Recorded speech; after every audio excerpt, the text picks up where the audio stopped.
Good morning and welcome to the first episode of Dr. Lamba Explains Sikhism. Guru Nanak, whose birthday was celebrated just 2 days back, was an exceptional being, multi-hued, multi-faceted religious leader. And I find that like all religious leaders, he had a lot to tell us.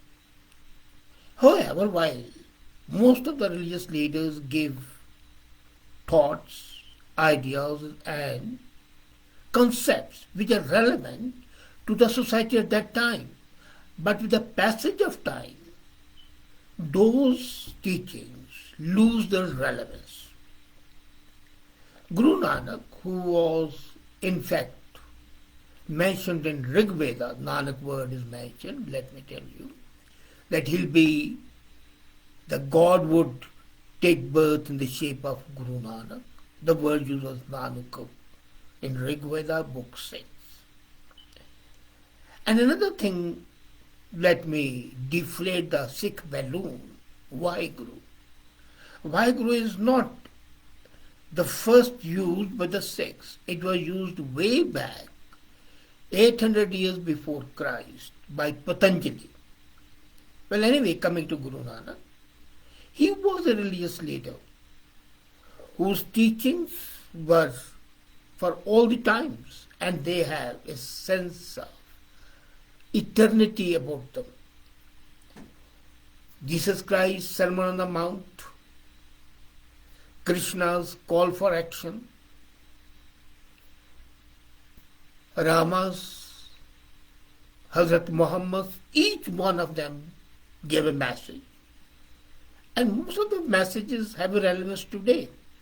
The difference between those religious leaders and Guru Nanak is that while those leaders gave messages which were very important and are very important, but they had a limited scope.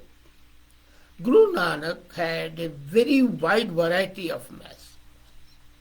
He was possibly the second leader to talk about gender equality.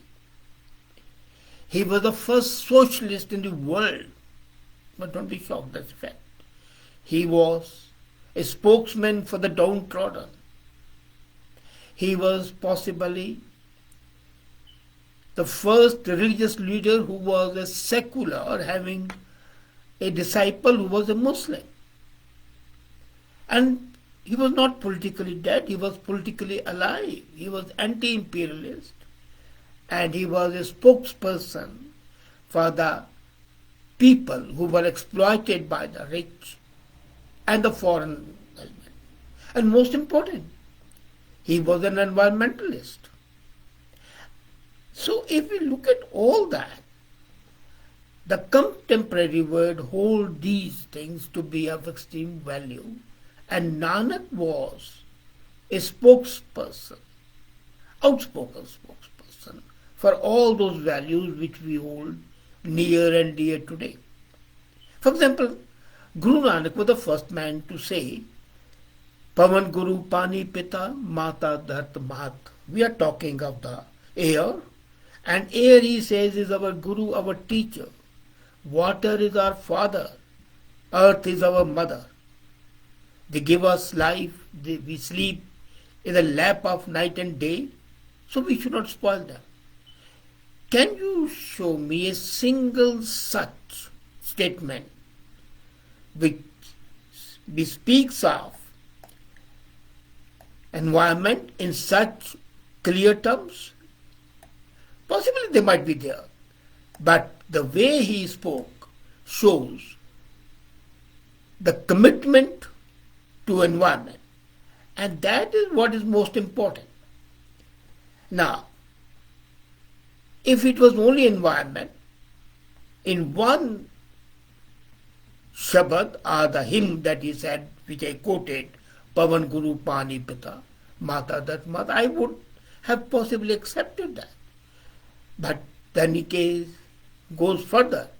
Pehla pani jiyo, har jiyo harya sab koi. Meaning, that you should not pollute water.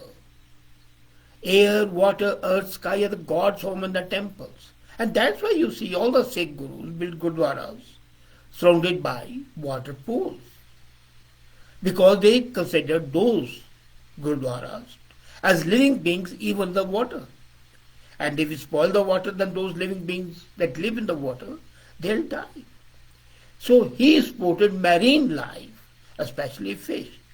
And this was an advice to live in harmony with nature rather than conflict with it. This is something which I'll be coming later on, but then let me tell you that he was not only this, but absolutely fantastical idea about the planet, the solar system, and the galaxies. And he said that then the limit of planets, solar system, and galaxies cannot be there. There's no limit, there's no end. These are the words upon creation of his creation. So, he said further that even in stones there are living insects and God feeds them as well. And now science believes that. And then, do you know, he was not an environmentalist as far as water, land, and sky is concerned, but he goes further. They wanted to protect the plants, and that's why the beautiful flowers that determine the significance of trees, but usefulness of them. And some trees have special sanctity in Sikhism, as one tree, people, and bale, they have sanctity in Hindu religion. In Sikhism, the main important trees that are having sanctity are bohr, ficus pipli, ficus religiosa, jhand, prospis, garna, karir, fulahi, reru, luharu, tali, imli, Hariyan Vela, Neem, Rita, Kalp, Bay. Possibly no other religion has given importance to the vegetation the way Sikhism has. The four of the most sacred trees associated with the Sikh shrines, namely Beri, Dukhbhanjan Beri of Golden Temple, Beri of Baba Buddha, also of Harmandir Sahib, Beri of Gurdwara Bear Sahib in Sultanpur Lodi, and Beri of Lakshmi Bay. Now, Bear is a sort of a berry. The trees have played a very important part in the Sikh history. The world started talking about environment today, possibly about 3 days back, decades back. But 500 years back, Nanak was talking about them, telling us about that. Shant pave hove man sital, agar na antar taki. Guru Nanak ko rakh prabdaya, jal thal bhayo rakhi. This was very clear. He revealed that you will find peace and your mind shall be soothed and cooled, and the fire of desire shall not burn within you. A further description of the universe and its creation in Sikh scriptures are remarkably similar to the most contemporary scientific speculation about the universe and the origin. One of the basic hymns in the Sikh scripture, which may be called the hymn of Genesis, describes in detail the indeterminate void that existed before the creation of the universe. And now can you believe it? Any religion, which is basically a way of living, promoting the origin of life, promoting knowledge about galaxies and the solar and the stellar system, talking us about environment and the pollution control.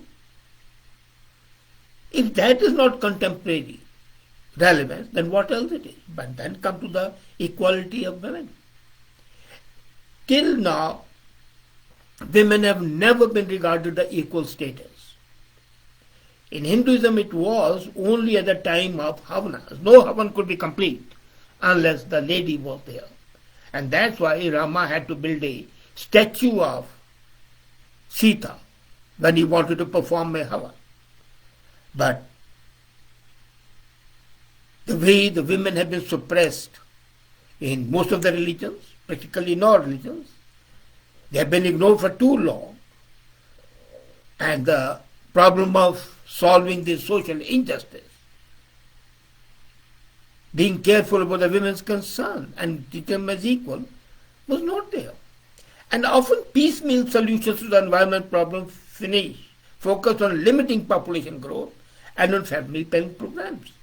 Most family planning measures end up abusing women's rights and should be rejected. But Guru Nanak and other gurus after him, during their lives, advocated equality and dignity of women. Guru Nanak denounced the idea that spirituality is only for men and women. And he said, So komanda akhi dityam me rajan, that the woman who has given birth to the kings and emperors and the monarchs, how can she be bad? I'm going to tell you something very interesting. The third Guru carried on this message, and he was the first ever religious leader who opposed the custom of sati in India.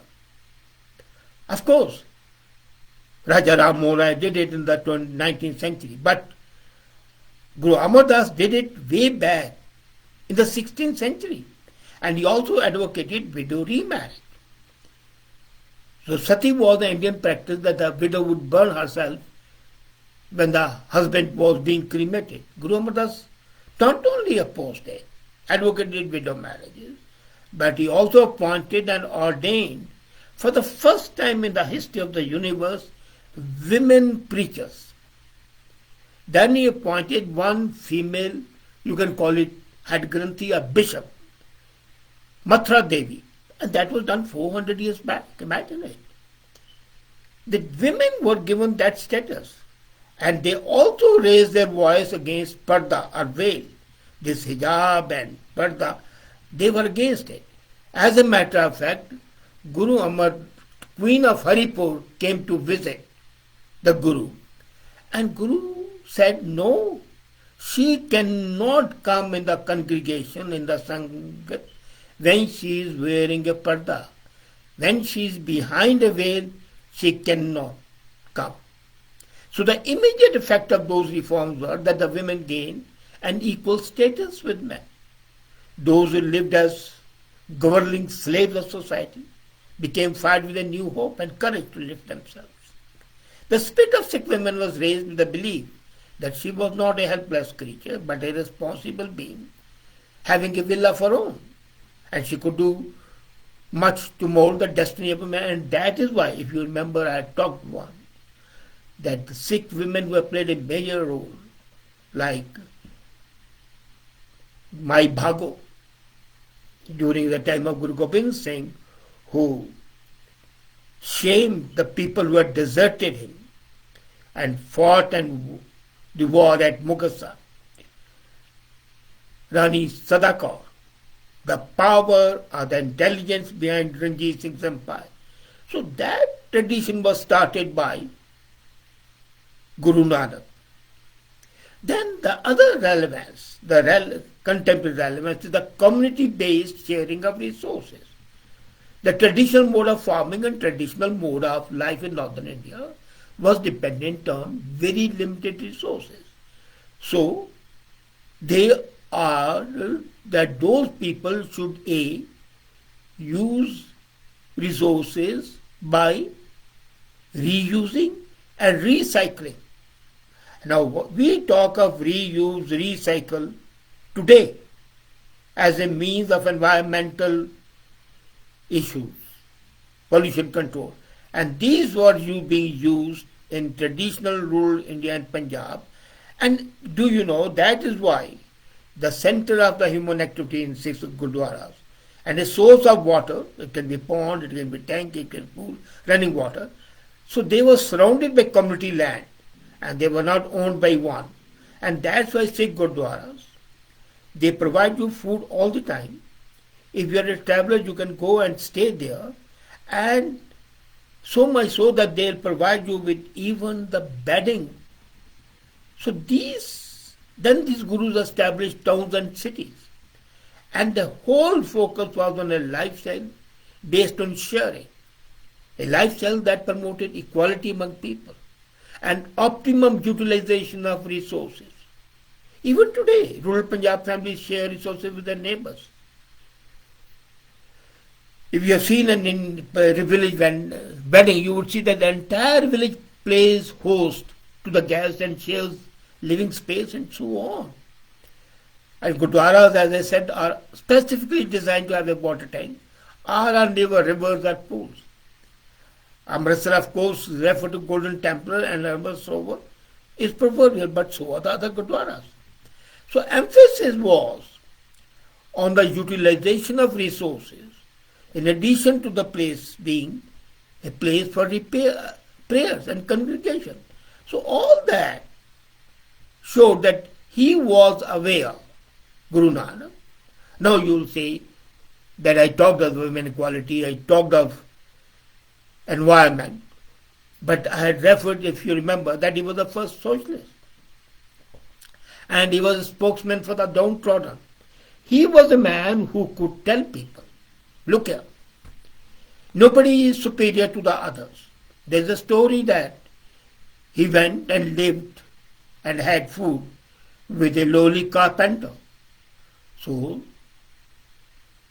Malik Bhago, the ruler of that area, the landlord, or you can call it the overlord, got the night. So he took his food and the food of the poor guy. And when he pressed them, blood came out of the food provided by the Malik Bhago. And he said, look here, this is what you do. You exploit people, and the food that you eat and give people is contaminated with human blood. That was the cry against the exploitation by the rich of the poor. Isn't that socialism? And then Guru Gobind Singh followed this tradition, and the 5, 6 out of them belonged to the lower classes. Only one was Brahmin, and there were Shudras and others. And of course, you know that Gurdwaras do not ban the entry of anybody, either because of religion or because of caste. So he was the first socialist. He may not have used the word socialism, but when you say Sarbat da Bhala, goodness of all, that is socialism. And downtrodden, I told you how he upheld the poor against the overlords and told them that these are the people who live by the sweat of their brow. Even the basic concept of kirt karo, live by the sweat of thy brow, that was the basic teaching. One chako, share. So, the very living, then you will say, how was he secular? His follower was Mardana, who was a Muslim. He accompanied him everywhere. He did not differentiate. And anti-imperialist. He was a man who, though a mendicant, was able to protest against the invasion of India by Babur. And he sang out in clear terms, Paap ki janj le kablon daya, zori mange daan velano. That this man has come with an army of sinners and is forcing people to pay to him. He was imprisoned. But then later on Babur released him. What does that show? This shows that he was a man, not for that period, but he was a man for all times, a man for all seasons. As a matter of fact, that idea, the secularism, the socialism, the gender equality, the environment, and everything which we hold dear today was inherent in the philosophy of Guru Nanak. And not only that, he was an iconoclast. He could break the traditions. For example, he goes to Hardwar and starts throwing water towards the sunset, not towards the sunrise. And then teach people that how can you think that offering water here to your dead ancestors can reach them ever? So practically, and then he was a great conversationalist.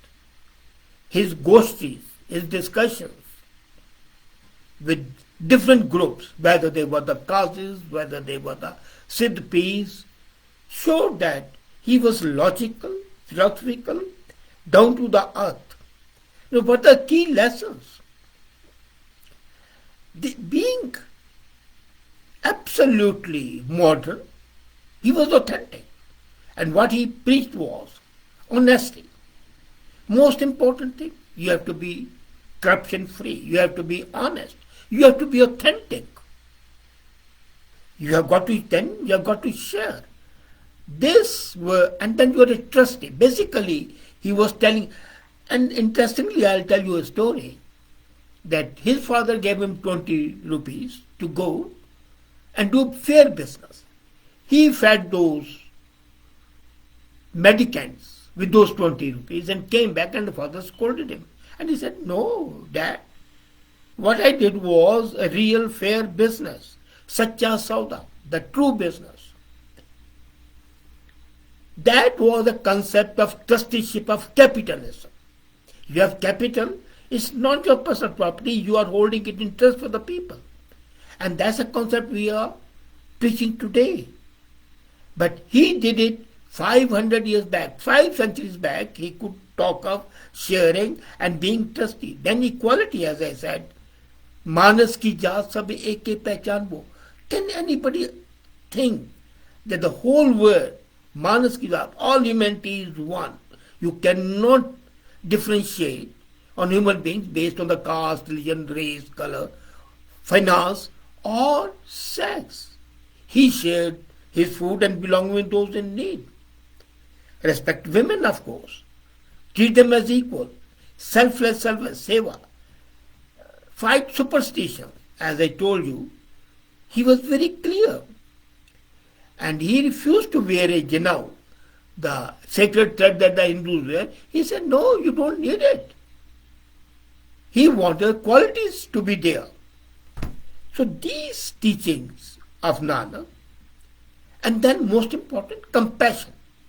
He was extremely compassionate, and for example, the stories, they say there was a cannibal named Kaura, twisted mind, and he was not at peace.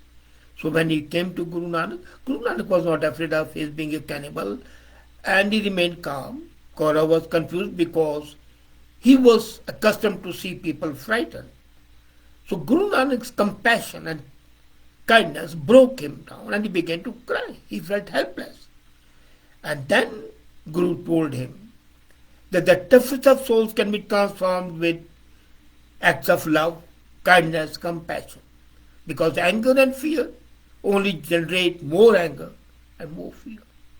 So this person, as I said, an exceptional human being, can stand at par with super being, who thought 500 years ahead, maybe 500,000 years ahead.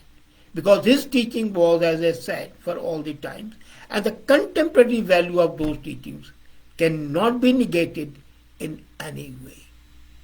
So the celebration of his birthday is in fact the celebration of those qualities, those values which we hold near and dear. Thank you.